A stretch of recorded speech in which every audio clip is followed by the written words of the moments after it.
Good day, class, and welcome again to my channel. After discussing the previous lesson about the characteristics of the kingdom of God through the parables and miracles of Jesus, we will now be discussing on what should be our attitude that would reflect the kingdom of God. Every day, the things that we see on TV urge us to be aggressive, to go ahead of the rest, to be number one, and to make it now.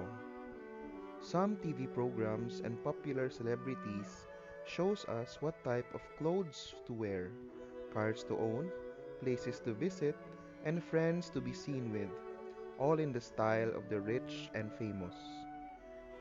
Everyone wants to be recognized and to belong. With this, we become vulnerable to a lifestyle of pleasure and materialism that, according to the TV, makes for happiness.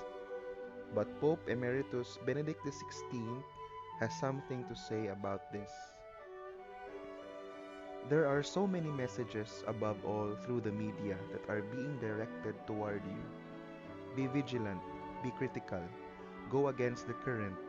Do not listen to the interesting and seductive voices that today from many parts propose as models lives of arrogance and violence, of despotism and success at all cost, of appearances of having, of harm to being.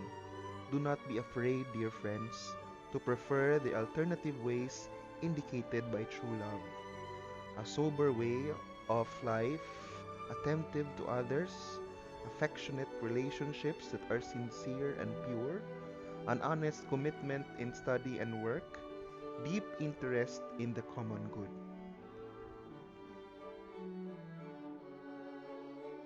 In order for us to be truly happy, we have the Beatitudes, or the set of declarations delivered by Jesus in his Sermon on the Mount.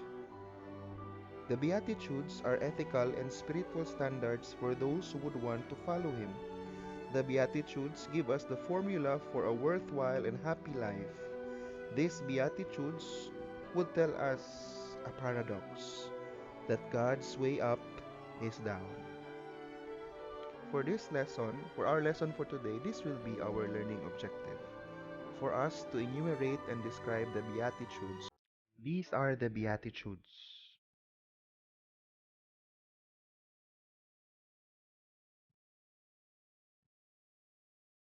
The poor in spirit will inherit the kingdom. This beatitude recognizes our complete dependence on God. When we talk about the poor in spirit, we point to the importance of placing our ultimate trust in God rather than things of less importance like possessions and power. May this beatitude remind us that even though material possessions are good and necessary, they do not define us. What makes us fundamentally valuable is the fact that we are persons created by God, redeemed by Christ, indwelt by the Spirit, and destined for life after death with our living God. They who mourn will be comforted. This beatitude would remind us that it is all right to grieve, that there is nothing wrong to mourn, for it is natural to mourn.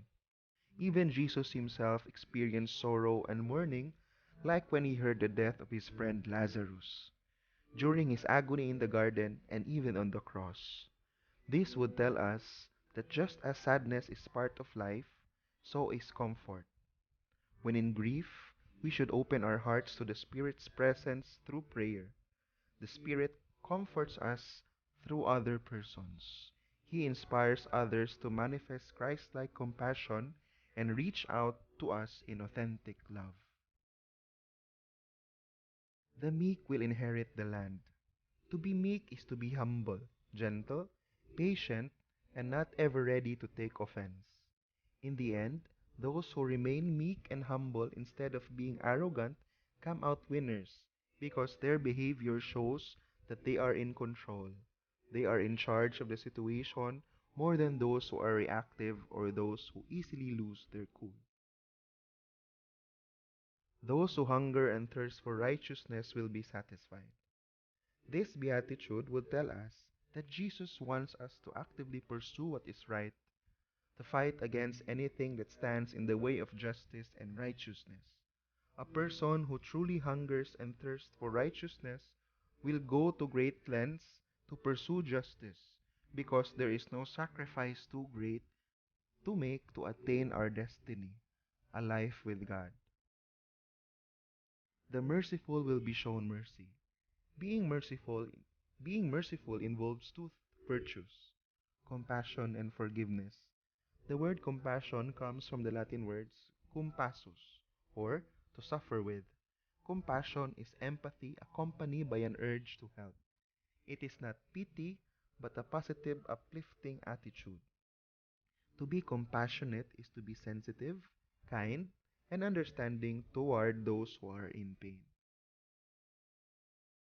The clean of heart will see God. The clean of heart are those whose hearts are in the right place, who seek what is authentically good and with pure intentions, and who can detect what is false. They strive to avoid sin because they value goodness.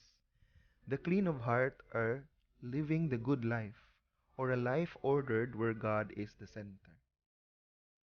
The peacemakers will be called children of God. To merely love or want peace is to passively advocate peace. A true peacemaker makes peace even during difficult situations. He or she settles quarrels between friends, resolves disputes between classmates, or reconciles family members who have had misunderstanding. Those who are persecuted for the sake of righteousness will inherit the land. Christians who stay loyal to Christ and the kingdom may experience real persecution. They may be laughed at, ridiculed, and even maligned. They could even find that they no longer fit with certain groups. This experience of not belonging is a form of persecution that causes much emotional pain and even physical suffering, as in the case of martyrs who died for Christ and the kingdom. These Christians are truly blessed because those are signs that they are following the footsteps of Jesus. Jesus did not promise an easy life for Christians. What he promised was a life that is full. That's all for today, class. Thank you for watching. Stay safe and God bless.